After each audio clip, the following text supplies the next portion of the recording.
सुप्रसिद्ध साधू श्री संत जगद्गुरु तुकोबारा यांचा हा 4 चरणाचा काल्याच्या प्रकरणातील काल्याचं महत्व सांगणारा अभंग सेवेकरता घेतलेला आहे. विठ्ठल विठ्ठल.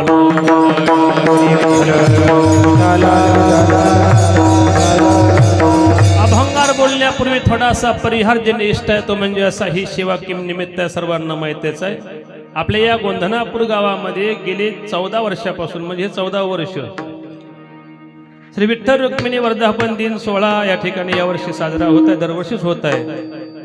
आणि यावर्षी यांच्या अमृततुल्य वाणीद्वारा आपण भागवत कथा श्रवण केली असे पंडित श्री सुरेशचंद्र शास्त्रीजी महाराज आणि या सप्ताहाकरता सहकार्य करणारे संपूर्ण गावकरी मंडळी ज्यांनी या ठिकाणी कीर्तनाला अतिशय सुंदर साथ केली असे मृदंगाचार्य श्री हरिभक्तप्राण विशाल महाराज तायडे आणि या ठिकाणी गायनाची साथ करणारे गायनाचार्य गोपाळ महाराज आळंदीकर आणि निवृत्तीदादा चिखलीकर आणि आपल्या गावचे संपूर्ण हे बालवृंद या सर्वांच्या उपस्थितीमध्ये आणि आपल्या गावाच्या सर्व लोकांच्या उपस्थितीमध्ये दिलेल्या वेळेमध्ये या भंगाची आपण सेवा करणार आहोत.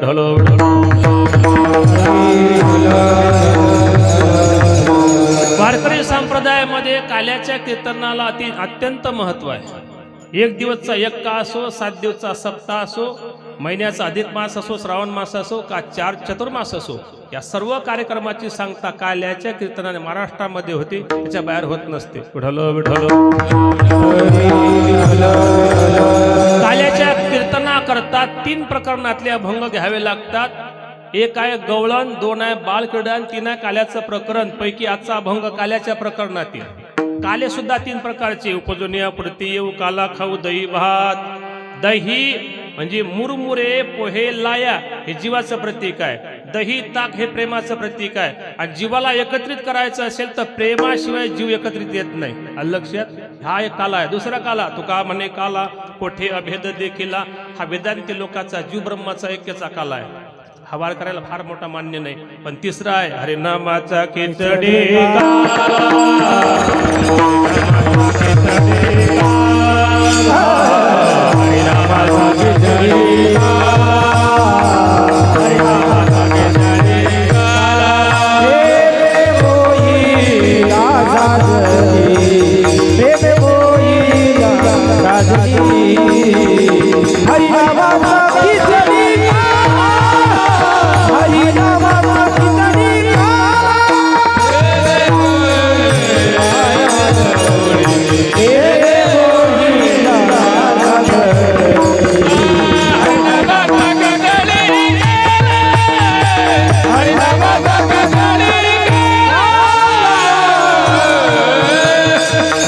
हरिनामाचा खिचडी काला प्रेमी मोहिला सजने.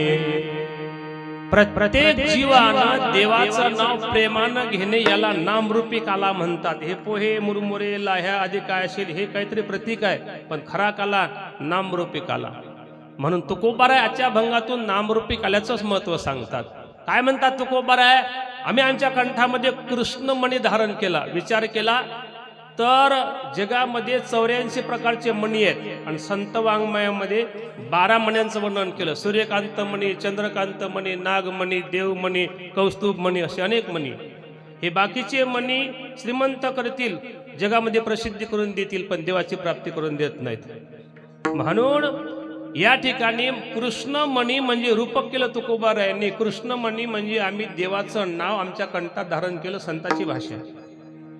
माणसानं कंठात काय धारण करावं? सोन्याचे अलंकार नाही. कंठामध्ये माणसानं देवाचं नाव धारण केलं पाहिजे. काय सोडलं पाहिजे? आपल्या गावामध्ये आपण एवढा मोठा सप्ताह केला. मी नेहमी सांगत असतो, आपल्या सप्ताहाचं फलित तेव्हाच होईल जेव्हा 4 लोक माळा घालतील, 4 लोकांच्या घरामध्ये ग्रंथ जातील, 4 लोक व्यसन सोडतील, 4 अशी विद्यार्थी वाळतील आणि 4 लोक गावचे वारकरी नवीन होतील, तर आपल्या सप्ताहाची सफलता. सप्ताह दरवर्षी करतो, शेतातले कामं बंद, बाकी घरच्या लोकांची सेवा बंद, आपण इकडे येतो 8 दिवस. म्हणजे आपण 8 दिवस वेळ दिली, एवढा मोठा खर्च आहे. आणि वेगळे सर्व करून जर या ठिकाणी सप्ताहामध्ये जर आपल्याला काही घेता आलं नाही तर आपला जो उद्योग आहे, आपला जो हा व्यवसाय हा घाट्यात आहे. विठ्ठल विठ्ठल.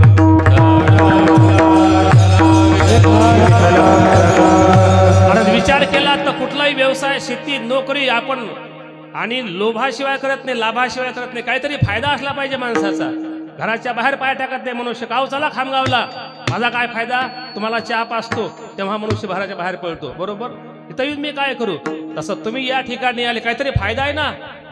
आणि हा फायदा तुम्ही करून घेतला नाही तर हा खर्च वाया जाईल. म्हणून मला सांगायचं आहे, देवाचं नाव प्रेमानं या ठिकाणी घेणे याला काला म्हटलेला. महाराज म्हणतात तो मणी आम्ही कंठात धारण केलं, आम्ही याच्यामध्ये काही सोडलं, काही घेतलं, काय घ्यावं काय सोडावं याच्याकरता विचार पण आपल्याला वेळ नाही सांगायला.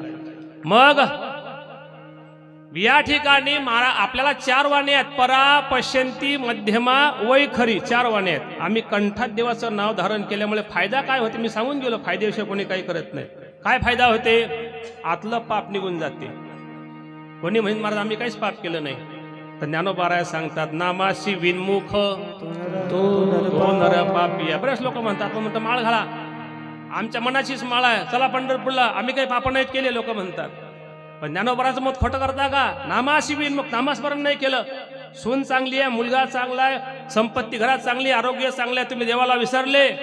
आणि जेव्हा तुमच्या पाठीमागे कुठल्याही प्रकार दुःख येईल तेव्हा तुम्ही देवाचं नाव घेसाल. दुःख में स्मरण सब कोई करे, सुख में करे ना कोई.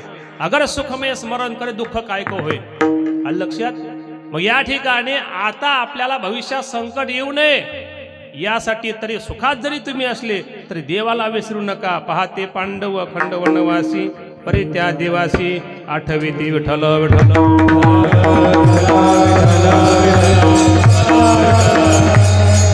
देवाचं नाव धारण केल्याने आपले पाप निघून जातात. दुसरं, आणि वारे हाती माप चाले सज्जनाचे. सांगावं लागत नाही, हे नामस्मरण करतात त्यांची कीर्ती जगामध्ये पसरते.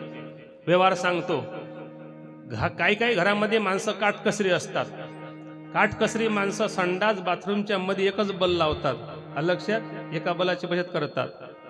तसं एक बल लावला की दोन्हीकडे प्रकाश. दृष्टांत थोडा खालचा आहे पण सिद्धांत मोठा आहे. तसं देवाचं नाव कंठात धारण केले की दोन्हीकडे फायदे आहेत. इकडे प्रकाश आणि तिकडे प्रकाश. विठ्ठल विठ्ठल.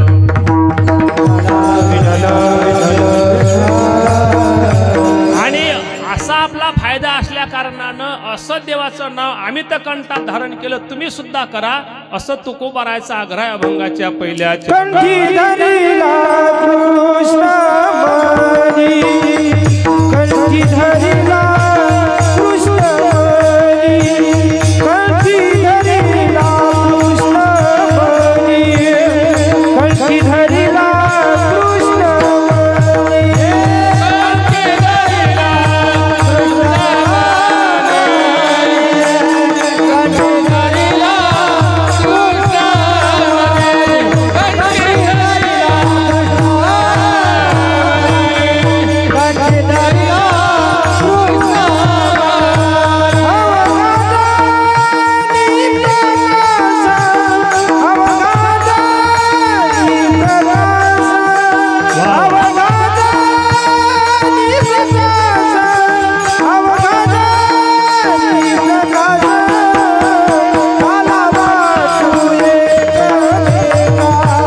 कंठी धरिला कृष्ण मणी. कृष्ण मणी म्हणजे देवाचं नाव आम्ही कंठात धरलं. सारासार विचार करा उठा उठी, नाम धरा कंठी विठोबाची. आम्ही कंठात देवाचं नामस्मरण करतो. याचा फायदा असा काय काय झाला, ज्याच्या कंठात देवाचं नामस्मरण आहे जगातलं कुठलं संकट काही करू शकत नाही. उदाहरण तुम्ही भागवत ऐकलं 7 दिवस, सप्तम स्कंदामध्ये भक्त प्रल्हाद चरित्र आलेलं आहे. आणि हिरण्यकश्यपूनं स्वतःच्या मुलाला नामस्मरण करते म्हणून मारण्यासाठी 11 प्रयोग केले. काय काय प्रयोग केले? वाघाच्या तोंडात, हत्तीच्या पायाखाली कडेलोट केलं, तेलाच्या कडीत तापलेल्या टाकलं, जाळून पाहलं, सर्व काही केलं. अग्नी जाळे तरी न जळे प्रल्हाद हृदय गोविंद म्हणून या. नामाच्या चिंतने 12 वाटा फळती विघ्ने. याप्रमाणे फायदा. दुसरा फायदा, भगवान शिवजी हलाहल विष घेतात समुद्र मंथनातून आलेलं, पण ते विष घेण्याच्या आधी देवाचं नाव कंठात धारण करतात. निळकंठ नाम प्रसिद्ध झाले. त्यानंतर मीराबाईला विष दिलं तर मीराबाई सुद्धा हसत हसत ते विष घेतात, पण देवाचं नाव कंठात धारण केलं. आता पुढचा, हे विष तर काही करतच नाही नामस्मरणाच्या कंठामध्ये, पण विषयाचं विष भयंकर आहे. अलीकडे विषय फार वाढले, काम वासना खूप वाढल्या. मग मोबाईल पहा, पेपर पहा का बातम्या ऐका, अनेक घटना, अत्याचार, बलात्कार, अनाचार होत आहे. हे कशामुळे? हे कशामुळे म्हणजे आपलं खानपान बिघडलं, हवा दूषित, पाणी दूषित, विचार दूषित, सगळं दूषित झालं. घरामध्ये संस्कार राहिले नाही. वर्षातून एकच सप्ताह होतो, लक्षात. बाकी काय पाप होते कोणाला माहित आहे? विठ्ठल विठ्ठल.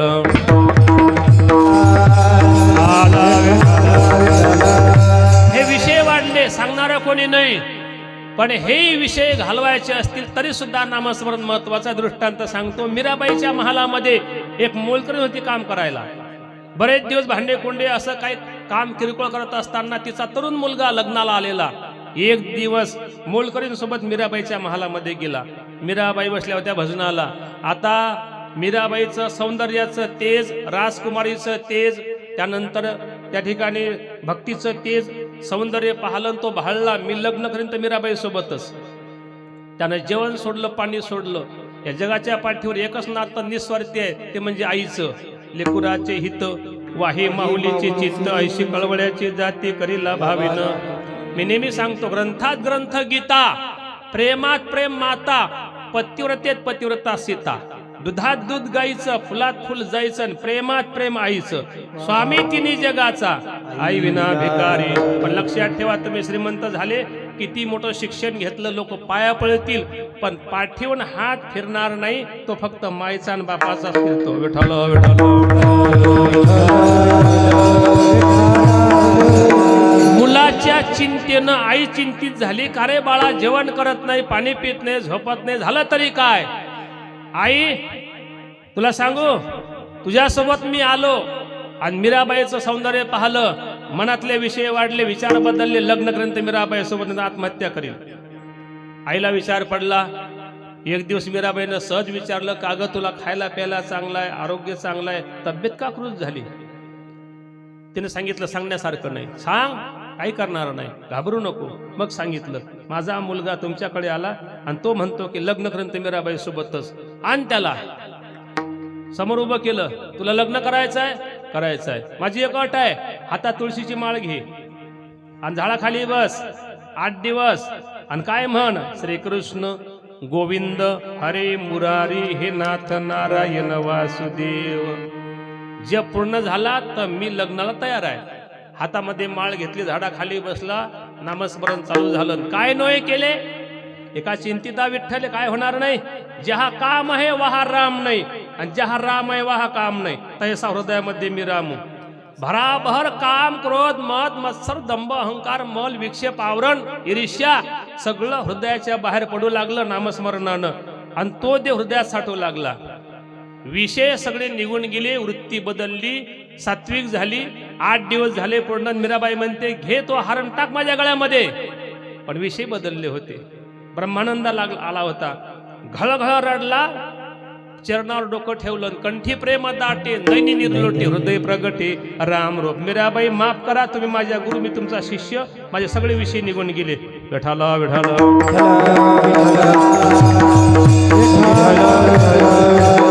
फक्त ऐकून ठेवू नका. तुम्ही 7 दिवस कथा ऐकली, कीर्तन ऐकले, त्यातून काहीतरी घरी न्यायचं असते, वापरायचं असते घरामध्ये.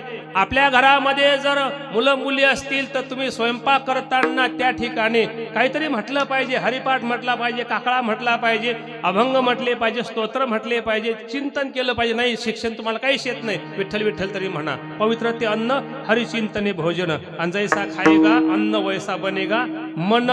मन का बिघडले? खाणं पिणं बिघडलं म्हणून. आणि हे या ठिकाणी करायला सांगतात महाराज. म्हणून महाराज म्हणतात कंठी धरला कृष्णमणी अवघा जनी प्रकाश. मग सज्जन मुलाचं कीर्ती जगामध्ये वाढते, माणसाची वाढते. असं आम्ही नामरूपी काला जवळ ठेवणार नाही, एकमेकाला वाटू. अभंगाचं दुसरं चरण काला वाटू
काला वाटू एकमेका वैष्णवनिका संभ्रम. काला म्हणजे तुम्ही नामस्मरण असं डोक्यात ठेवा. काला काला म्हणजे काय? दोन भिन्न पदार्थ एकत्रित आले म्हणजे काला. लक्षात. त्याला असा काला वैकुंठात नाही. वैकुंठात कोण राहतो? भगवान विष्णू. असा काला स्वर्गात नाही. स्वर्गात कोण राहतो? इंद्रदेव राहतो.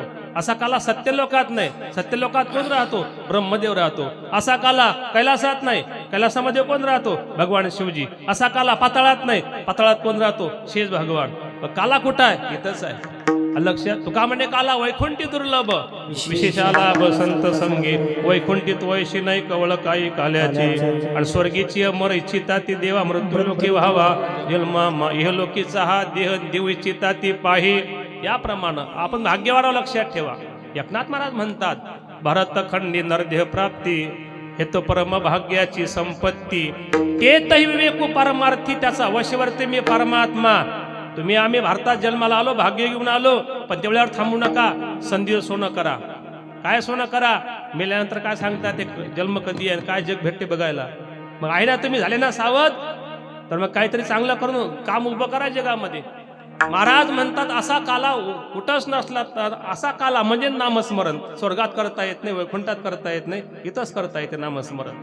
आणि इथं नामस्मरण करत असताना आम्ही तर नामस्मरण करतोच महाराज म्हणतात, पण नामस्मरण करण्यासाठी आम्ही लोकांना प्रवृत्त करतो म्हणून काला वाटू एकमेका. हातावर प्रसाद तुमच्या येईल थोड्या वेळानं, तर एकट्यानं खायचा नसतो बरोबर. आपल्या हातातलं थोडासा कोणाला तरी दिला पाहिजे. आपण त्यांना द्या, त्यांचा आपण घ्या. याचा अर्थ असा आहे नामाचं महत्व लोकांना सांगा, तुम्ही घ्या, लोकांना घ्यायला सांगा. विठ्ठल विठ्ठल. आणि काही काही गोष्टी वाटल्यानं कमी होत नाहीत. एक रामरूपी धन आणि विद्यारूपी धन, हे दोन धन आहेत, हे वाटल्यानं कमी होत नाहीत, लक्षात ठेवा. उदाहरण तुम्हाला सांगू, तुमच्याकडे जे ज्ञान असेल ते प्रपंचातलं असो का परमार्थातलं असो, ते इथूनच घेतलं, मरण्याच्या आधी इथंच द्या. उदाहरण सांगू, विंचू उतरवायचा मंत्र असेल तर सुनेला द्या, मुलाला द्या, नातवाला द्या, शेजाऱ्याला द्या, मित्राला द्या आणि नंतरच मोकळे व्हा. तर मी देतच नाही मरेपर्यंत. उदाहरण एकच सांगितलं, तुम्ही समजून घ्या. एक मृदंगाचार्य आमचे आहेत, यांनी अशी मुलं घडवले पाहिजे, आता मोकळे झाले, कारण इथूनच गुण घेतला. गायनाचार्य आहेत महाराज, इथूनच गायन शिकले कोणाजून तरी, त्यांनी 4 मुलं तयार करावे, मोकळं व्हावं. मी कथाकार आहो, कीर्तनकार आहो, माझ्यासारखे काहीतरी तयार करा, नंतर मोकळे व्हा. काय कारण? भगवान कृष्ण सांदीपानी ऋषीच्या आश्रमात गेले, 14 दिवसामध्ये 14 विद्या 64 कला शिकले. गुरुजी तुमची दक्षिणा काय झाली बोला? सांदीपानी ऋषी म्हणतात, गळ्या विद्या तुला दिली, मोबदल्यात नाही. तुला द्यायचं असेल तर ही विद्या जवळ ठेवायची नाही, जगाच्या उद्धारासाठी वाट योग्य पुरुष बघून. ती सांदीपानी ऋषीकडची विद्या घेतली आणि ती विद्या घेतल्यानंतर ती विद्या महाभारत युद्धामध्ये, युद्धाचा प्रसंग आहे, काही ज्ञान सांगण्यासारखं नाही, पण तोपर्यंत योग्य शिष्य भेटला नव्हता. आणि जेव्हा अर्जुन म्हणते आता मी युद्ध करत नाही, असं करत नाही, तसं करत नाही, तेव्हा मग ती विद्या जी गुरुकडून घेतली गीतीच्या रूपात देऊन टाकली. विठ्ठल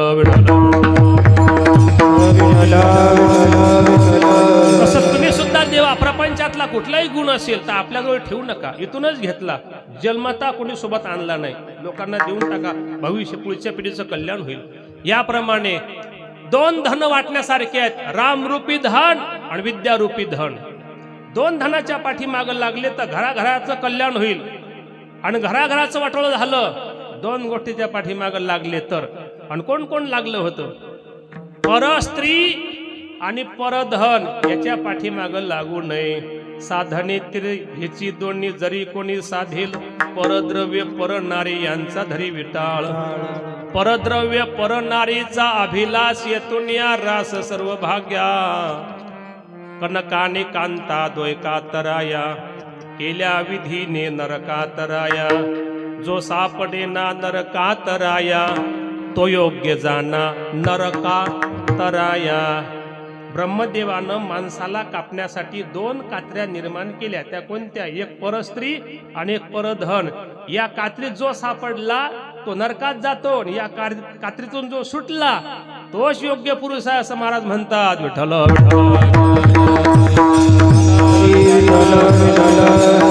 एवढा मोठा रावण, 80,000 पत्न्या, सुंदर मंदोदरी पतिव्रता, कितीतरी मुलं, कितीतरी नातू, एवढं मोठं सगळं घरात सुख असून त्याच्या समाधान न मानता शेतीच्या पाठीमागं लागला आणि सर्व संपत्ती गमावून बसला.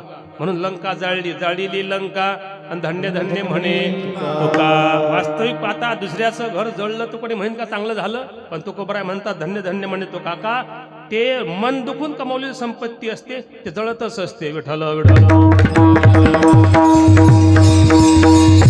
दुसरं, दुर्धनाकडे 100 भाऊ, 1.5 सैन्य, काहीच कमी नाही, पण पांडवाची संपत्ती आपली करण्याच्या पाठीमागं लागला, 100 भाऊ मारून बसला, वाटोळ झालं. याच्यापेक्षा माझ्याकडे 2 मोठे उदाहरण नाहीत. आता तुमचं वाटोळ करायचं नसेल, तुमची घरी कितीही गरिबी असू द्या, त्याच्या समाधान माना असं माझं मत नाही. ठेविली अनंते तैशीची राहावे, जिद्दी असू द्यावे. गरिबाची झोपडी आहे, श्रीमंताचं मकान उभं आहे, आपलं मकान झालं पाहिजे, झालं पाहिजे, मग चोऱ्या करसाल का, लोकांना मारसाल का? नाही नाही, त्याचं भाग्य वेगळं आणि तुमचं भाग्य वेगळं, ते तुम्ही भोगा. आणि हे भोगल्यानंतर मग तुम्हाला भविष्यामध्ये चांगलं पुण्य भेटलं तर चांगलं भोगायला भेटेल. तात्पर्य सांगायचं, देवा 2 गोष्टीच्या पाठीमागं लागू नका, आपलं वाटोळं होईल. तात्पर्य सांगायचं, विद्या माणसाला मोठं बनवते. श्रीमंताला गावापुरती किंमत, राजाला देशापुरती किंमत, विद्वान माणसाला जगात 16 कुठेही किंमत आहे. विद्वत्वम चंद्रपत्वम च नैव तुल्यम कदाचन, स्वदेशी पूज्यते राजा, विद्वान सर्वत्र पूज्यते. म्हणून या ठिकाणी विद्येच्या पाठीमागं लागा. मरेपर्यंत घरात चांगले ग्रंथ आणि चांगले पुस्तकं असतील तर वाचा, नसतील तर आणा. आपलं फार मोठं वेगळं आहे. काय वेगळं आहे? असा माणूस नाही त्याच्या घरात मोबाईल नाही, बरोबर? असा माणूस नाही त्याच्या घरामध्ये टीव्ही नाही, असा माणूस नाही त्याच्या घरामध्ये 2 व्हीलर नाही, 4 व्हीलर नाही. पण आता जर म्हटलं हात वरते करा, किती लोकांच्या घरात ज्ञानेश्वरी ग्रंथ आहेत, हात कमी उभे राहतील. आता तुम्हाला अहंकारानं नाही विचारत, तुमचं लेकरू मी फक्त विचारतो किती महिला मंडळीच्या घरी ज्ञानेश्वरी ग्रंथ हात वरती करता का थोडा? बघा बऱ्यापैकी आहेत. ज्यांच्या घरी नसतील 120 रुपयाची भेटते गोरखपूरची, आपल्या घरात ठेवा. 10-20 हजाराचा मोबाईल आपल्या घरात ठेवलेले आहेत, पण जे आपल्या हातात सोपते ते नाही. जनाबाई म्हणतात वाचावी ज्ञानेश्वरी, वाचावी ज्ञानेश्वरी, वाचावी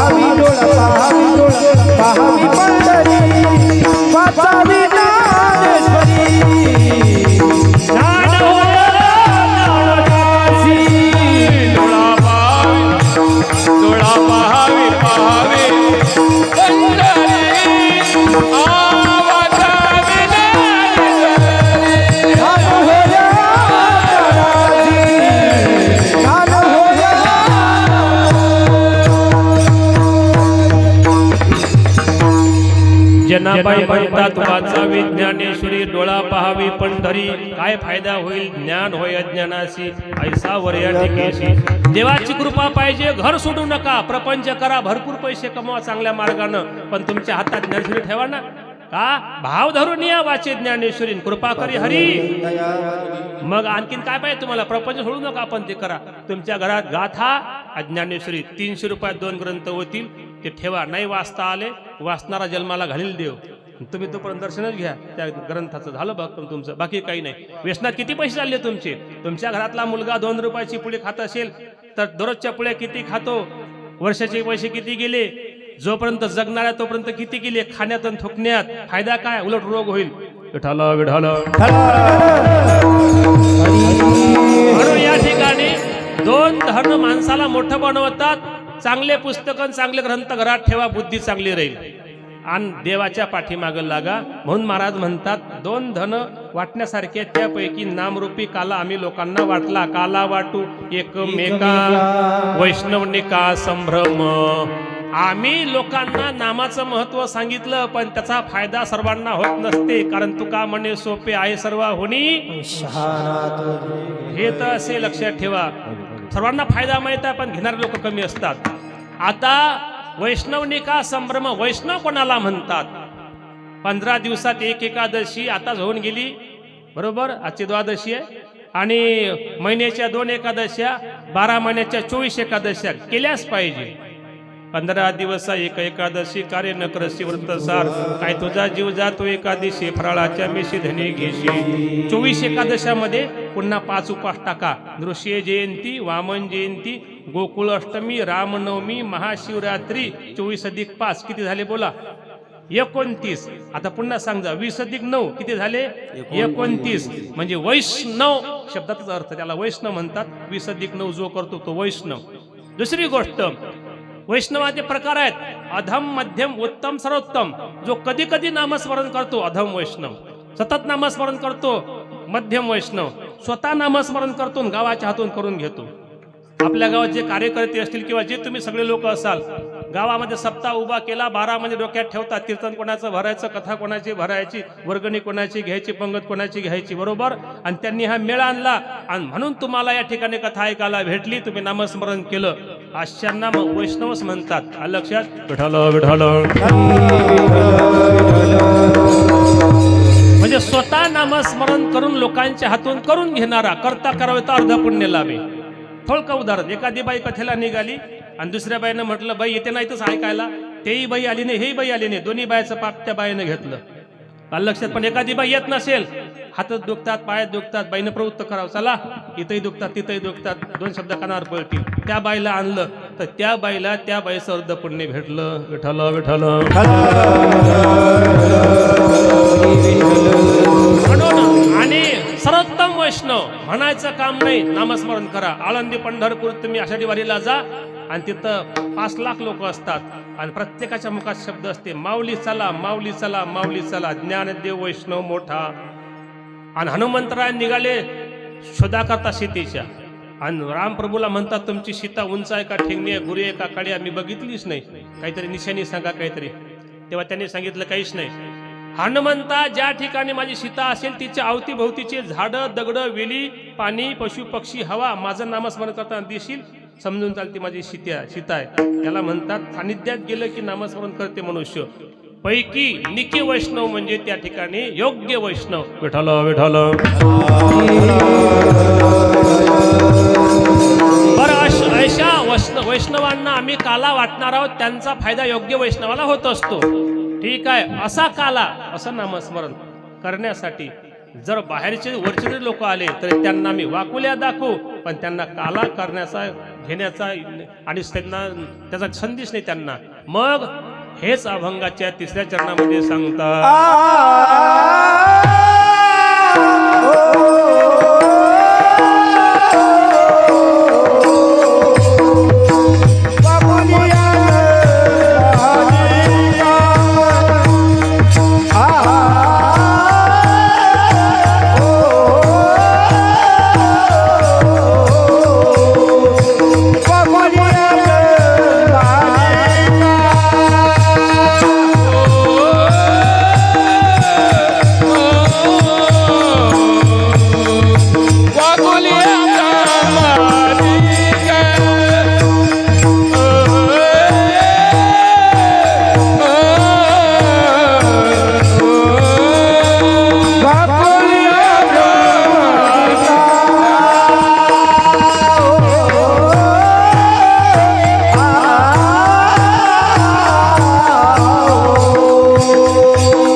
वाकुलिया ब्रह्मादिका उत्तम लोका दाखवू. असा काला खाण्यासाठी ब्रह्मादिक देव जरी आले तरी त्यांना आम्ही काला देणार नाही, त्यांना वाकुल्या दाखवू. अशा लहान मुलांना जर कोणी खाऊ आणला आणि कोणी मागितलं तर वाकुल्या दाखवते की त्याला देत नाही, तसं वाकुल्या दाखवू त्याला देणार नाही. मग काला खाण्याचा अधिकार आमचाच आहे. जे वीर आहेत, जे बळी आहेत आणि जे गाडे आहेत आणि जे इथं जन्माला आले भूमंडळावर त्यांचा काला खाण्याचा अधिकार आहे असं अभंगा.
तुका म्हणे भूमंडळी आम्ही बडी विरगाडे. तुकोबाराय म्हणतात काला खाण्याचा अधिकार त्यांचा आहे. भू म्हणजे जमीन, मंडळ म्हणजे तुम्ही आम्ही सगळी मंडळी. आणि याच्यामध्ये कोणाचा अधिकार आहे? बडी वीर आणि गाडे. बडी म्हणजे कोण, वीर म्हणजे कोण, गाडे म्हणजे कोण? बडी म्हणजे ज्यानं काळावर सत्ता मिळवली, काळ ताब्यात ठेवला. वीर म्हणजे ज्यानं इंद्रिय ताब्यात ठेवले.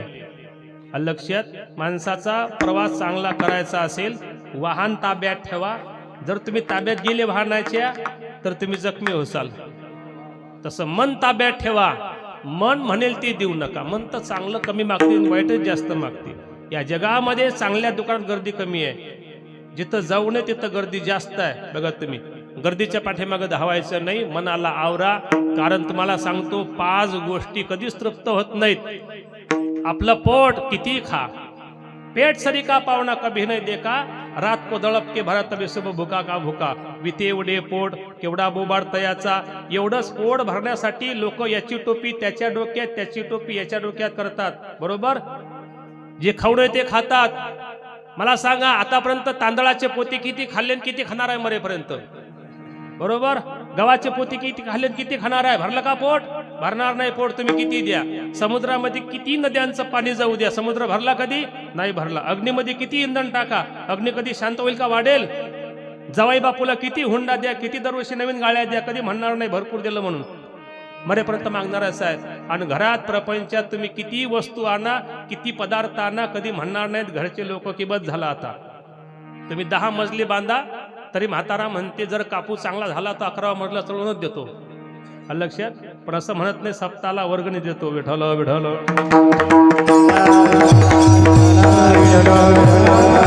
या मनाला मारा, मनाला आवरा. सदसंतांनी मनाला आवरा. आता कोठे धावे म्हण तुमचे चरण देखलिया, भागा गेला सीन गेला अवघा झाला आनंद. तुम्ही मनाला किती द्या, मन शांतच होत नाही.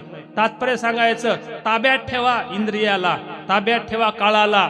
तुकाराम तुकाराम नाम घेता कापेयम याप्रमाणे. आणि गाढे म्हणजे ज्यानं इंद्रिय ताब्यात ठेवले आणि काळाला ताब्यात ठेवलं, तो गाढे म्हणजे मोठे, असं तुकोबाराय म्हणतात. म्हणून अशांचाच काला खाण्याचा अधिकार आहे. ढोबार कुमारी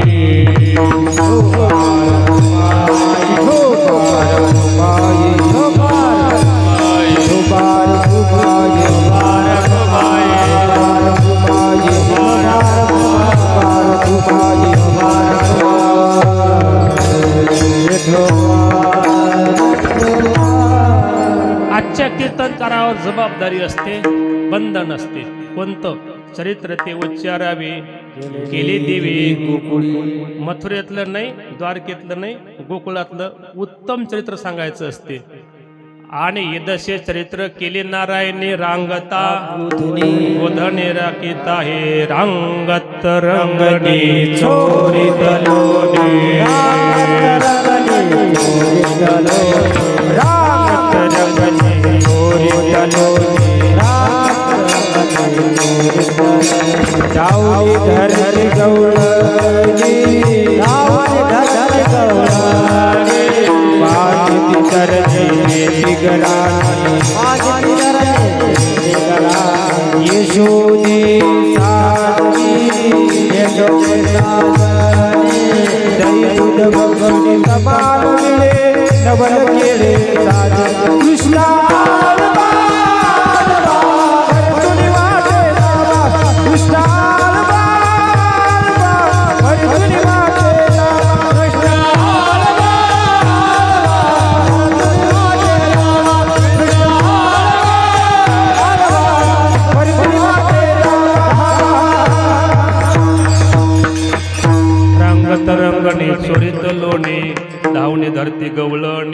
बांधिती चरणी देती गरणी यशोदे साजनी दधिकृत बक्षुनी तमाल निळे नवल केले साजनी कृष्ण। याप्रमाणे भगवंतानं लहानपणामध्ये काय चरित्र केलं ते सांगायचं आहे एक टप्पा।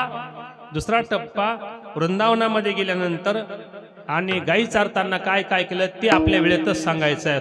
तत्पूर्वी भगवान कृष्ण आणि मथुरेमध्ये त्यांना प्रकट व्हायचं आहे तेव्हा भगवान कृष्ण तिथी निवडतात। वास्तविक पाहता काही काही आकडे आपण अशुभ मानतो 3चा 8चा, पण 8ची संख्या किती महत्वाची आहे ती तुम्हाला सांगायचं आहे। भगवान कृष्ण अवतार घेतात तो 8वा मत्स्य कच्छ नृसिंह वामन परशुराम राम कृष्ण 8वा नंबर आहे अवताराचा। बौद्ध कल्की पुढे आहे। पुन्हा भगवान कृष्ण तिथी निवडतात ते गोकुळ अष्टमी तिथी आहे 8चा आकडा। नंबर कोणता आहे त्यांचा 6 मारले कंसानं, 7वे बलराम दादा रोहिणीच्या उदरात नेऊन घातले, 8वे भगवान कृष्ण। लक्षात भगवान कृष्ण प्रगट झाले ते 8 वर्षाची मूर्ती आणि प्रगट झाल्यानंतर भगवान कृष्णाचे नाव सुद्धा जे ठेवले ते 8च मुख्य। बालकृष्ण, श्रीकृष्ण, राधा कृष्ण, लाला कृष्ण, युगल कृष्ण, योगेश्वर कृष्ण, भगवान कृष्ण 8च नाव। भगवान कृष्ण लहानाचे मोठे झाले, त्यांनी लग्न केले। त्यांच्या पत्न्या किती 16,100 रुक्मिणी, सत्यभामा, जांबवंती, कालिंदी, सत्या, भद्रा, मित्रवंदा, लक्ष्मणा। नवे नवे एवढे मोठे गोपाळ होते, पण त्या सगळ्या गोपाळामध्ये 8च मित्र अतिशय महत्वाचे होते। ज्या राधेनं भगवान आयुष्यभर प्रेम केलं ती राधा सुद्धा अष्टमी तिथीला प्रगट होती। राधा अष्टमी म्हणतो आपण, तिला सुद्धा मैत्रिणी 8च होत्या। आता पुढे चला, भगवान कृष्णाचं आयुष्य आहे 1,200 वर्षाचं, राम प्रभूचा 11,000 वर्षाचं। 1,200 वर्षाचे म्हणजे 1,200 संख्येची बेरीज करा 125, या 3 संख्येची बेरीज करा 1 2 5 किती होतात बोला 8च होतात।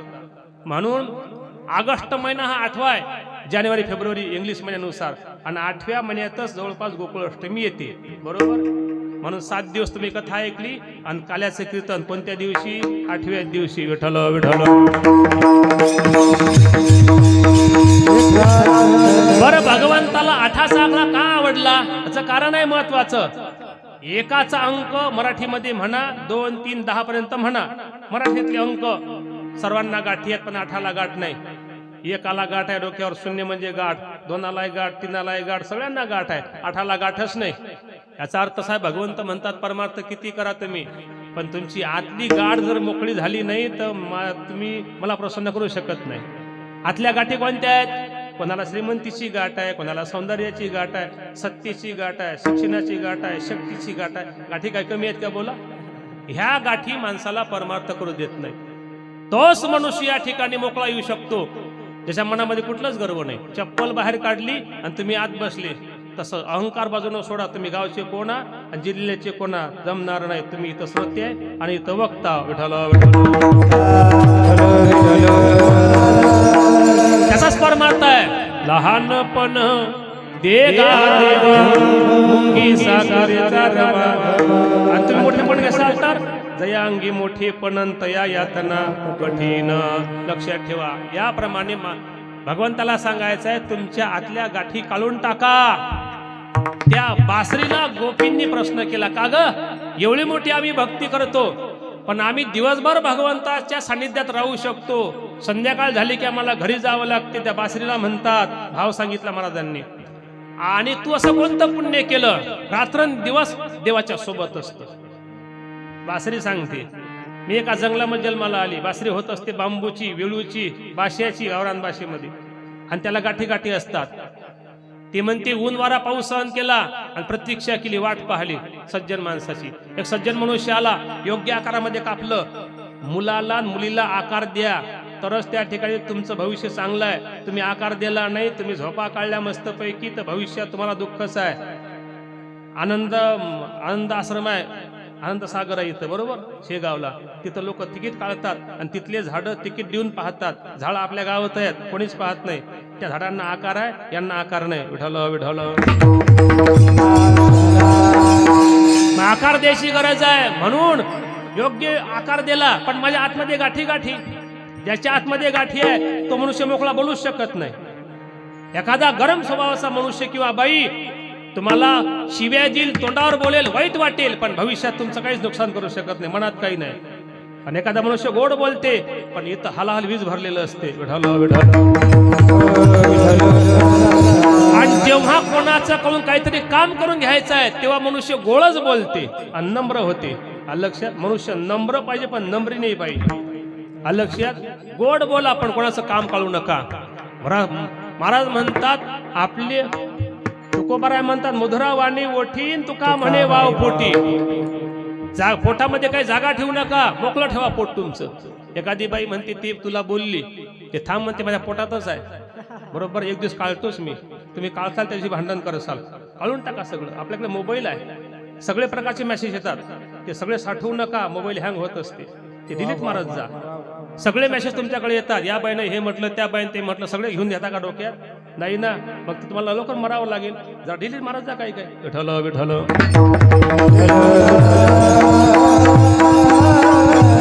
मग एका त्या माणसानं गरम लोखंडाची सळई गरम केली, माझ्या पोटात टाकली, सगळ्या गाठी मोकळ्या केल्या, योग्य ठिकाणी छिद्र पाडली. आतल्या गाठी गेल्यामुळे मी मधुर बोलू शकते, आणि माझ्या आतमध्ये गाठी नाहीत आणि मी गोड बोलते, म्हणून भगवंतानं मला जवळ केलं. काक कृष्ण पिक कृष्ण को भेदो पिक काकयो वसंत समय प्राप्ते काक काक पिक पिकाहा. कावळा आणि कोकिळा एका फांदीवर बसलेली असते. अण्णा म्हाताऱ्या माणसाला सहसा ओळखू येत नाही, पण कधी ओळखू येते? 12 महिने काव काव करते तो कावळा आहे, त्याचा आवाज कोणाला आवडत नाही. कोकिळा वसंत ऋतूमध्येच त्या ठिकाणी मधुर बोलते, कमी बोलते आणि गोड बोलते. तुम्हा सर्वांना प्रश्न विचारला तुम्ही तेच सांगसान की आम्हाला कोकिळेचा आवाज आवडते. तसं माणसानं गोड बोलावं, कमी बोलावं, लोकांच्या हिताचं बोलावं. विठ्ठल विठ्ठल. म्हणून भगवान कृष्णाला 8चा आकडा आवडते. सगळं चरित्र भगवंताचं 8 अंकातनी गुंफलेलं आहे, मला ते सांगायचं होतं. आणि मग भगवंत त्या ठिकाणी मथुरेमध्ये प्रगट झाले, गोकुळामध्ये त्यांना आणून दिलं. गोकुळामध्ये लहानाचे मोठे होत असताना भगवंत आता गावातून फेरफटका मारायला निघाले, तेव्हा लहान लहान गोपिका होत्या. त्यांनी भगवंताचं सौंदर्य पाहिलं. त्याचं कारण आहे, जगामध्ये काही काही गोष्टीला पर्याय नाही. सौंदर्याच्या बाबतीत देवाला पर्याय नाही, ज्ञानाच्या बाबतीत वेदाला पर्याय नाही, प्रेमाच्या बाबतीत आईला पर्याय नाही, आणि पाण्याच्या बाबतीत समुद्राला पर्यायच नाही. तसं देव समोर दिसले आणि मग त्यांचं सौंदर्य निहाळतात. निहाळता त्यांना एक कमी दिसले भगवंतामध्ये. अरे कृष्णा, तुझी आई गोरी, तुझे वडील गोरे, आणि तू कसा रे काळा? जरा इतना बता दे काना, तेरा रंग काला क्यों, काला होकर भी जग से निराला क्यों. तेव्हा भगवंत म्हणतात, गोपींनो मी गोराच होतो, पण गोकुळ अष्टमीच्या रात्री 12 वाजता प्रगट झालो, आणि माझी मैया यशोदा मैयाला काही भान नव्हतं. रात्रभर मी जागी होतो, रात्रीचा अंधार अंगाला चिटकला, मी काळा झालो. मैंने काली रात को जन्म लिया और काली गाय का दूध पिया, मेरी कमली भी काली है इसलिए काला हूँ. मैंने काली रात को जन्म लिया, मी रात्री जन्माला आलो, मी काळा झालो. दुसरं कारण, माझ्या घरी 9 लाख गायी आहेत, त्यापैकी कपिला गायचं दूध मला आवडते. ज्या गायचं दूध मला आवडते त्या गायचा रंग मला लागला. मेरी कमली बी काली है, घोंगडी सुद्धा काळी आहे, तो रंग मला लागला, मी काळा झालो. गोपींना पटलं. निघाले भगवंत पुढे. असे लहान लहान गोपाळ एकत्रित केले, कारण भगवंताला संघटना करायची आहे. एवढा मोठा देव आहे, पण तो सुद्धा संघटनेनं राहतो. शिकण्यासारखं आहे काहीतरी. आपल्या घरात संघटना नाही, बरोबर आहे का? बाप म्हणते काय, माय म्हणते काय, सून म्हणते काय, मुलगा म्हणते काय, चौघांचे मत भिन्न भिन्न आहेत. आणि जे घर कोटी रुपयाचं बांधलेलं आहे, पण ज्या घरामध्ये सर्वांचं एक मत नाही, त्या घरात सुख नाही. लक्षात ठेवा. म्हणून मी नेहमी सांगतो, घरात पाहिजे एक मत, गावात पाहिजे माणसाची पत, आणि तुमच्या शेतात पाहिजे शेणखत. बरोबर उत्पन्न काळाचे तुम्हाला. विठ्ठल विठ्ठल.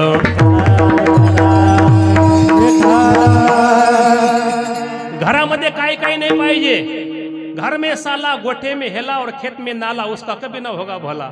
मग घरात काय पाहिजे? घर में माई, म्हातारी का असेना, कोण्या कामाची का नसेना, तुमच्या घराला शोभा आहे. कोटी रुपयाचा बंगला आहे, पण तुमच्या घरात तुमची माई नाही, तुमच्या घराला शोभा नाही. जा कारण ती माय आहे, लक्षात ठेवा. मातृदेवो भव, पितृदेवो भव, आचार्य देवो भव, अतिथि देवो भव. घर में माई, गोठे में गाई, और खेत में भाई उसकी देखो बडाई. गाईची न आईची सेवा केली तर सरणार नाही, संस्थांचं खाल्लं तर पुरणार नाही. विठ्ठल विठ्ठल. म्हणून या ठिकाणी संघटना महत्वाची आहे. गावाची संघटना, घराची संघटना, समाजाची संघटना. जाऊ द्या हो, भगवान कृष्णानं असे शंभळे बेंबळे सगळे पोट्टे एकत्रित केले, पोरं संघटना केली, कंसशाही समाप्त केली. ज्ञानोबारायांनी सगळ्या जातीचे संत एकत्रित केले, मिळविली मांदी वैष्णवांची. आणि छत्रपती शिवाजी महाराजांनी मुठ्ठीभर मावळ्यांचे मन, मनगट, मेंदू मजबूत केले, संघटना केली, लाखोचं सैन्य परास्त केलं. हे संघटनेचं कार्य लक्षात ठेवा. आपली संघटना नव्हती म्हणून इंग्रजांनी, यवनांनी राज्य केलं आपल्यावर, बहुसंख्य नसून सुद्धा. आता तरी सावध झालं पाहिजे. विठ्ठल विठ्ठल. भगवंतानं संघटना केली, आणि जो संघटनेचा अध्यक्ष असतो त्याच्यामध्ये सहनशीलता असली पाहिजे. घरातला करता मनुष्य सहनशीलता असली पाहिजे. सहन केल्याशिवाय माणसाला मोठं होता येत नाही. आपण 14 वर्षापूर्वी आपल्या गावामध्ये ह्या मूर्त्या आणल्या, तेव्हा प्रत्येकाला आठवत असेल, तेव्हा माझी पहिली कथा इथं झाली होती, बरोबर. 14 वर्षापूर्वी जेव्हा गुरुवर्य संजय बाबा पासपूर यांच्या माध्यमातून इथं कथेसाठी आलो होतो, तेव्हा फार मोठा सोहळा केला आपण. या मूर्त्या आपण या ठिकाणी आणल्या, गावातून मिरवणूक काढली, ब्राह्मण लोक आणले, खामगावचे मंत्र म्हटले, वेद घोष झाले, आणि मूर्ती प्राणप्रतिष्ठा झाली. मग मला सांगा, त्या मूर्तीत दगडच आहे, पण त्या दगडाला इथं कसं आणल्या गेलो, तो दगडच सांगते, मी अनेक टाकीचे घाव सहन केले, सावनी टाकी घाई, पाषाण देवची झाला पायी, तयारी ती दृढ मन करी साधाया. कारण आपल्या शेतात काय गोटे नाहीत काय, कोणी त्याच्या पाय पळते काय, त्यांनी सहन नाही केलं कोणाचं. तसं घरात आणि संघटनेत सहन केल्याशिवाय कार्यक्रम म्हणा कुठली गोष्ट होत नसते. मग त्यांनी असे गोपाळ एकत्रित केले. कार्य गोपाळ, तुम्हाला खायला काही नाही का, तब्येत तुमची खुरूस आहे, बळी तो कान पिढी, जरा तब्येत बनवा, दही दूध खा.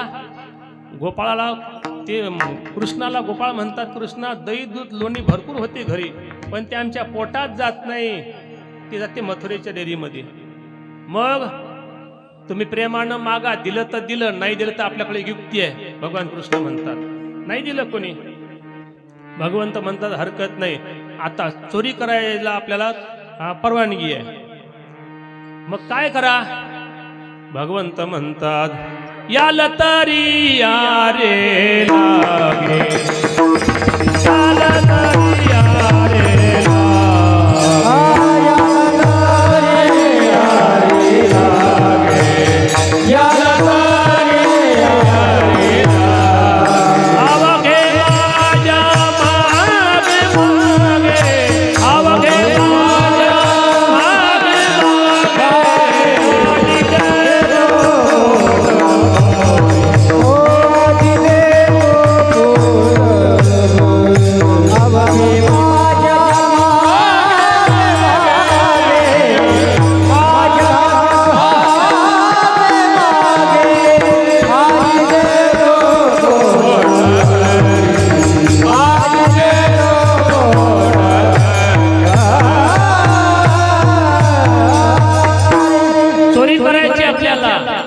तरी यारे लागे, येसाल तर अवघे माझ्या मागे मागे. कृष्णा आम्हाला देशील किती, आजी देतो पोट भरी, पुरी म्हणाल तो वरी, हळूहळू चला कोणी कोणाशी न बोला. जगातलं कोणतंही वाईट काम करायला उशीर करा, बुद्धी बदलू शकते, चांगली बुद्धी येऊ शकते. वाईट काम लवकर करू नका, आणि चांगलं काम असेल तर उशीर करू नका. विलंब करता विघ्न ओढवेल. कैकई मातेनं प्रसाद खायला उशीर केला, विघ्न आलं होतं, घार घेऊन गेली प्रसाद. आलं लक्षात. तसं चांगलं काम लवकर करा, करावी तातडी परमार्थाची. कल करे सो आज, आज करे सो अभी. पण वाईट काम आहे, कोणाचा मोबाईल पडला पटकन घेऊ नका, कोणाचा आहे कोणाचा आहे विचारा आणि देऊन टाका कार्यकर्त्याकडे, नाही तर पटकन दापसात गच्ची त्याची, बरोबर. असं करू नये. तात्पर्य सांगायचं असं की वाईट काम उशिरा करा, चांगलं काम लवकर करा. हळूहळू चला. काय काय उशीर केला पाहिजे, पर्वत चढायचा आहे हळूहळू, पाऱ्या चढायचा हळूहळू, लक्षात याप्रमाणे. मग हळूहळू चला, कोणी कोणाशी न बोला, चोरी करायचे तुका म्हणे सांडा घाटे, त्याने नका भरू पोटे. गोपाळ सोबत घेतले आणि घर पाहुणी एकांताची नवविधा नवनीताची चोऱ्या सुरू झाल्या. सकाळी गवळणी उठायची आणि पहा ती गवळणी तव ती पालती दुधानी म्हणती नंदाची आपोरे आजी चोरी केली खरे. आणि सगळ्यांनी असं एकमेकीला सांगितलं चोरी झाली चोरी झाली. मग आपल्या गावात नाही का ते कार्ट नंदाचं, त्यानंच चोरी केली असेल म्हणून त्याच्या घरी सकाळी सकाळी सगळ्या गवळणी आल्या. यशोदे ग तुला येईल राग, तुझ्या कृष्णाला काहीतरी सांग ग. याप्रमाणे यशोदे गोकुळी राहावे की राहावे याप्रमाणे. तेव्हा तुझ्या मुलानं आमच्या घरी येऊन चोऱ्या केल्या, मळके असे पालते घातले. मैया म्हणते माझ्या घरी 9 लाख गायी आहेत, हौदाच्या हौद भरलेले आहेत, आणि माझा मुलगा तुमच्या घरी चोरी कसा करेल. 5 वर्षाचे माझे बाळगे अंगणी माझ्या खेडेगे, काल टिकाचे घेता आळगे गोकुळचे आणणारे. बाळ सगुण गुणाचे ताने, बाळ दिसते गोजिरवाने, काय सांगता गाराने गे गोकुळचे आणणारे. असं सांगितलं तेव्हा एक गोपिका म्हणते तशी ऐकणार नाही, हिच्या मुलाला चोरी करताना पकडून द्यावं लागेल. भगवंत म्हणतात घ्या हिच्या घराचा नंबर, आपण हिच्याच घरी जाऊ चोरी करायला. आणि मग भगवंतानं त्याची फार मोठी फजिती केली. तिसरी आली धावणी, त्याने गे बाई काय केली करणी, पतीची दाढी माझी वेणी, दोईची गाठ बांधुनी, गाठ बाई कोणाशी सुटेना, यशोदे बाळ तुझा का. याप्रमाणे अशा अनेक घराणे येत असताना सगळ्या गावामध्ये चोऱ्या झाल्या. आणि कृष्ण आला. गोपाळ म्हणतात का रे कृष्णा, सगळं गाव झालं, तुझं घर, तुझा अध्यक्ष आहेस आमचा. भगवान कृष्ण म्हणतात आज माझंच घर, पण माझ्या घरी येताना जरा हुशारकीनं या, मी सांगेल तेव्हा या, मागच्या दारातून या. भगवंत गेले, आईच्या मांडीवर बसले. आणि ज्या गाईचं दूध आवडते त्या गाईचं दूध चुलीवर तापत होतं. भगवंतानं आईची परीक्षा घेतली, की मी आवडतो आईला जास्त की प्रपंच आवडतो. म्हणून अग्नीला सांगितलं दूध उतू घाल. आणि दूध उतू घातल्यानंतर मैयानं कृष्णाला मांडीच्या खाली ठेवलं. आणि भगवंतानं ओळखलं की आपल्यापेक्षा आईला प्रपंच आवडते. माणसानं देवाला डोक्यावर घेतलं पाहिजे, प्रपंचाला डोक्यावर घेऊ नये. लक्षात. म्हणजे राम राम स्मरा आधी, परमार्थ आधी करावा, प्रपंच नंतर होतच असतो, आणि परमार्थ त्या ठिकाणी करून घ्यावा लागत असतो. राग आला, दार उघडलं मागचं, सगळ्या गोपाळांना घेतलं, खा प्या उड्या मारा. जेव्हा घरामध्ये धिंगाणा झाला तेव्हा मैया आली, सगळे गोपाळ पळून गेले. पेंद्या होता सापडला. आणि मग विचारलं कृष्ण कुठं आहे. तो त्या हौदामध्ये शेंडी हातात घेतली, काढली. आणि मग खरं पटलं की हा आपला मुलगा खरंच चोऱ्या करतो. काय होत असते, आईचं मुलावर प्रेम असल्यामुळे, प्रेमामुळे आईला मुलातला दोष दिसत नाही. सगळ्या गावाला समजते तुमचा मुलगा बिघडला, मुलगी बिघडली, आईला का दिसत नाही. आईचं प्रेम असते जीवापेक्षा म्हणून. आणि शत्रूतला गुण दिसत नाही. त्याचं कारण आहे एकमेकाविषयी राग असतो, प्रेम नसते म्हणून. मग कुठलीही वस्तू, व्यक्ती, पदार्थ जशी आहे तशी बघायची असेल तो कोणावर जास्त प्रेमही करू नका आणि रागही करू नका, जशी आहे तशी दिसेल. विठ्ठल विठ्ठल. पण आता पटलं आईला, कृष्णा तू घरी राहू नको, तू आता गाई चरायला जा. उद्या जाईन मीराना सवे घेऊन गोंधना, खांद्यावरी काबळी हातामध्ये काठी, हो हातामध्ये काठी, हातामध्ये काठी,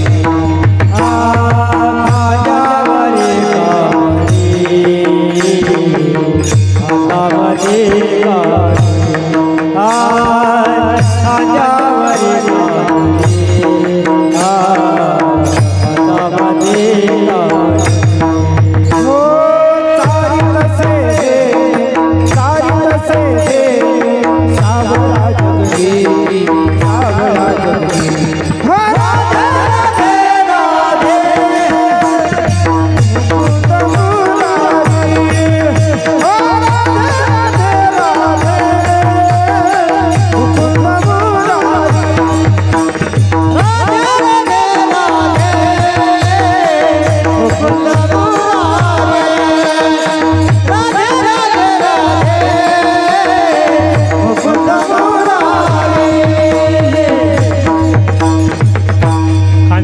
खांबळी हातामध्ये काठी सारे तसे धेनू सावळा जग जेठी लहान लहान गोपाळ गाई घेऊन सुदुऱ्या घेऊन भगवंत गेले गाई चारायला आणि गाई सारता सारता अनेक खेळ खेळले हमामा हुतुतू आट्या पाट्या लगोऱ्या धाबाधोबी विटी दांडू चेंडू दांडू लगोरी सगळे खेळ खेळ झाल्यानंतर भुका लागल्या खांदी भार पोटी भूक काय खेळायचे सो कृष्ण आता भुका लागल्या सगळ्या गायी एकत्रित करा यमुनेमध्ये पाणी पाजा झाडाखाली बसवा आणा शिदोऱ्या आणल्या शिदोऱ्या माझी आहे तैशी पाय नाहीतरी घराकडे जाय चोरुणी अमाय नवनेता नावे तुकोबाराय म्हणता तुका म्हणे हरी माझी कोणी नाही घरी नका करू दुरी मज पाया वेगळे सगळ्या शिदोऱ्या एकत्रित केल्या लहान लहान गोपाळ समोर घेतले मोठे मोठे अवतीभोवती ठेवले कमळा आकारासारखे आणि स्वतः भगवंतानं हातामध्ये काला घेतला आणि तो काला या ठिकाणी भगवंत वाटत होते वाटत असताना तो ब्रह्मदेवांना पाहला त्यांना काला भेटला नाही त्यांनी गोपाळ गायी चोरून नेली 1 वर्षभर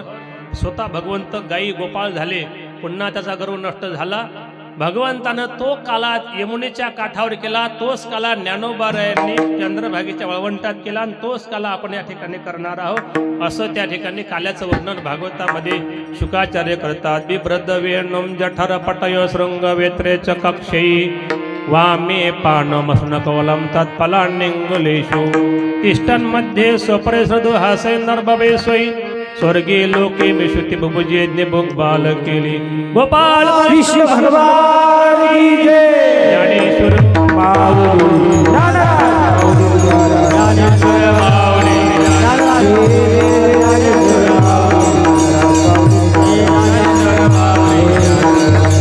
ओम गजानन नमो नमः श्री गजानन नमो नमः जय गजानन नमो नमः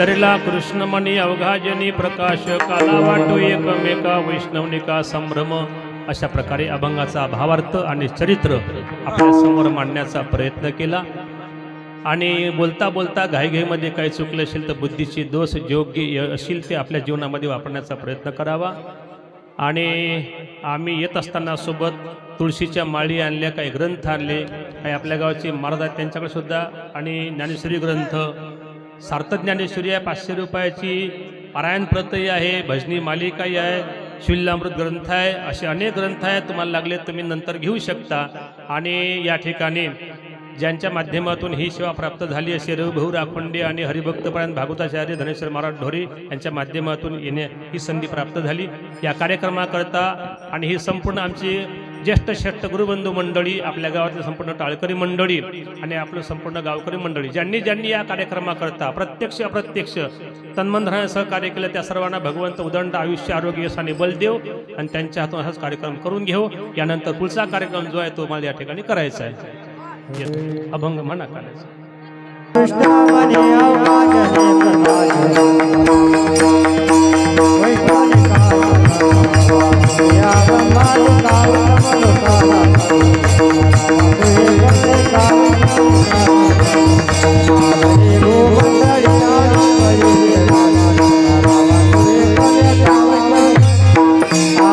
केला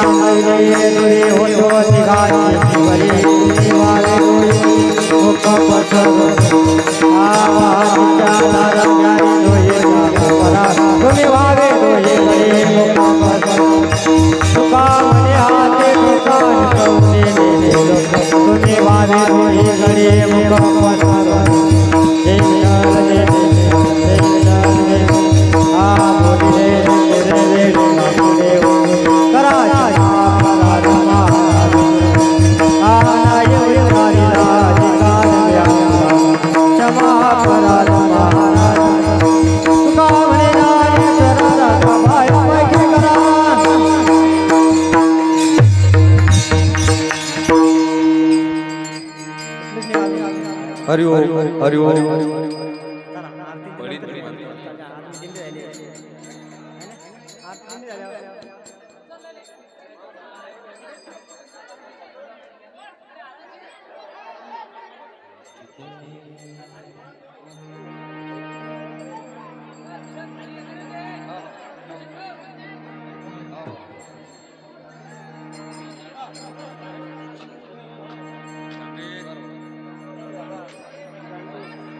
त्याले फोड दे ना थांब ना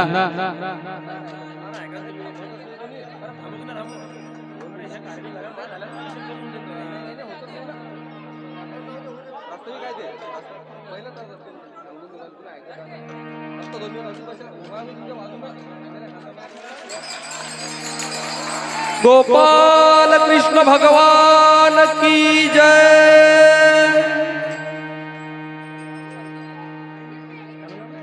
हरि ओम काला गोड झाला गोविंदाने गोड काला गोड झाला गोविंदाने गोड काला गोड झाला गोविंदाने गोड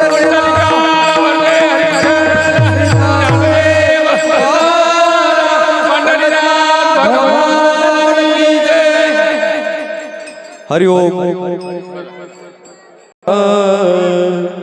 तस्मै श्री गुरुवे नमः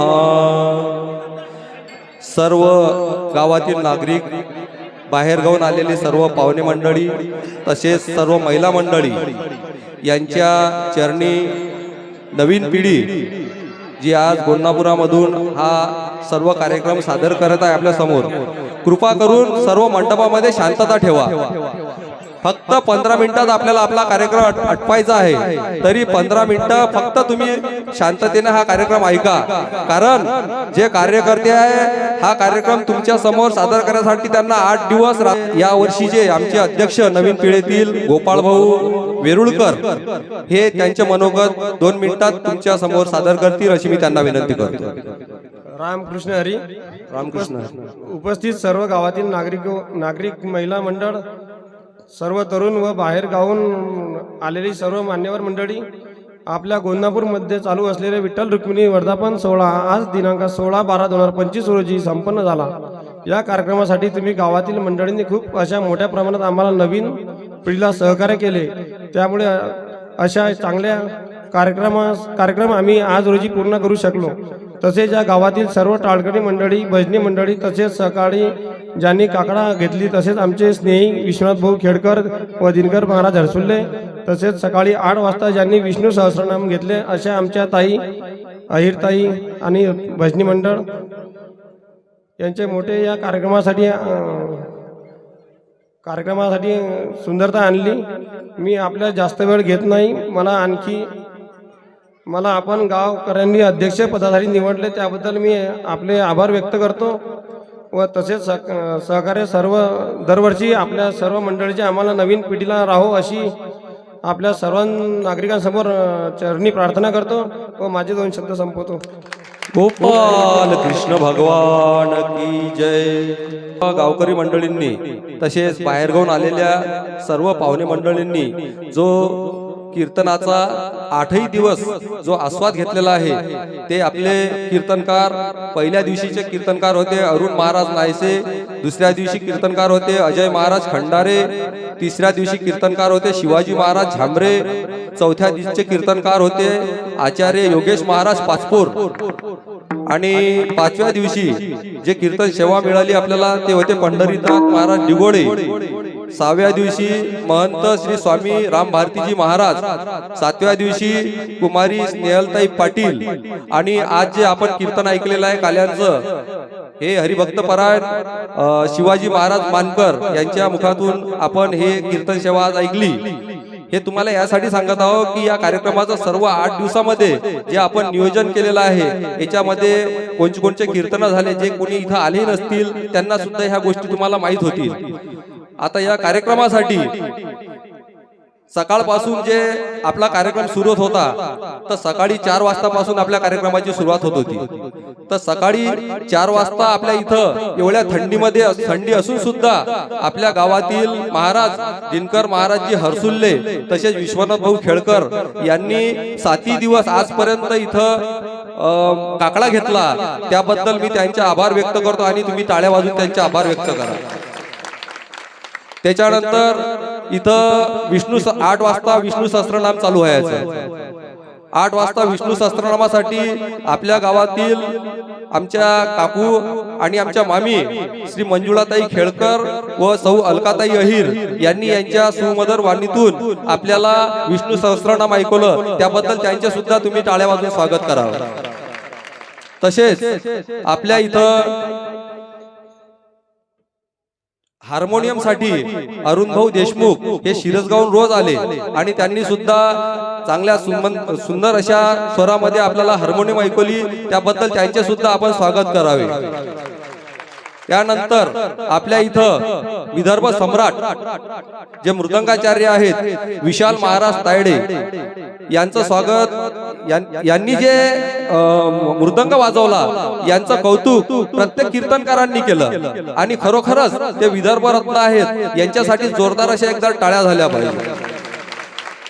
तसेच आपल्या इथं जे गायक आलेले आहेत, सुभाग्यानं आपल्याला जे गायक लाभलेले आहेत असे गोपाळ महाराज आळंदीकर व त्यांचे मित्र निवृत्ती दादा चिखलीकर यांनी सुद्धा 8 दिवस म्हणजे आजपर्यंत आपल्याला सुंदर अशा स्वरामध्ये सुंदर अशा आवाजामध्ये जे त्यांचं गायन ऐकवलेलं आहे त्याच्यामध्ये भैरवी सहित आणि असंख्य असे राग त्यांनी गाऊन आपल्याला मंत्रमुग्ध केलेला आहे. त्याबद्दल जोरदार त्यांचं असं स्वागत टाळ्यांनी झालं पाहिजे. त्याच्यानंतर आपल्या गोंडापूरचं भाग्य आहे, आजपर्यंत आपल्या गोंडापूरमध्ये साऊंड नव्हता, परंतु आपल्या इथं आपले रामदास मामा यांचे चिरंजीव गणेश महाले यांनी ती पूर्तता पूर्ण केलेली आहे आणि हा जो साऊंड आज तुम्हाला क्लिअरिटी मध्ये ऐकायला मिळत आहे, या साऊंड सिस्टीम त्यांनी आपल्या इथं लावून दिली आणि 8 दिवस सुंदर अशी सेवा त्यांनी दिली. त्याबद्दल त्यांचे सुद्धा एकदा जोरदार स्वागत झाले पाहिजे. तसेच आपल्याला हा जो कार्यक्रम आपल्या घराघरापर्यंत माहीत झाला, या पत्रिकेचं सौजन्य आपल्याला श्री दिनेश खंडेलवालजी साहेब खामगाव यांनी दिलेलं होतं. ते मधामध्ये एकदा आले सुद्धा होते आपल्याला भेटायला. तुमचा कीर्तनामुळे मधामध्ये व्यतील, त्यामुळे त्यांचा परिचय तुम्हाला काही करून देता आला नाही, परंतु त्यांनी या पत्रिका पोस्टर आपल्याला दिले. त्याबद्दल त्यांचे सुद्धा एकदा जोरदार स्वागत झाले पाहिजे. ही आपल्या कार्यक्रमामध्ये जे आजपर्यंत ह्या सर्व गोष्टी घडत आल्या आणि 7 दिवस 8 दिवस तुम्हाला ज्या गोष्टी इथं पाहायला मिळाल्या त्याबद्दलची सर्व माहिती मी आपल्या पुढे सादर केलेली आहे. आता याच्यानंतर फक्त आपल्याला 10 स्वागत घ्यायचे आहेत. ते 10 स्वागत कारण या लोकांनी जे आपल्या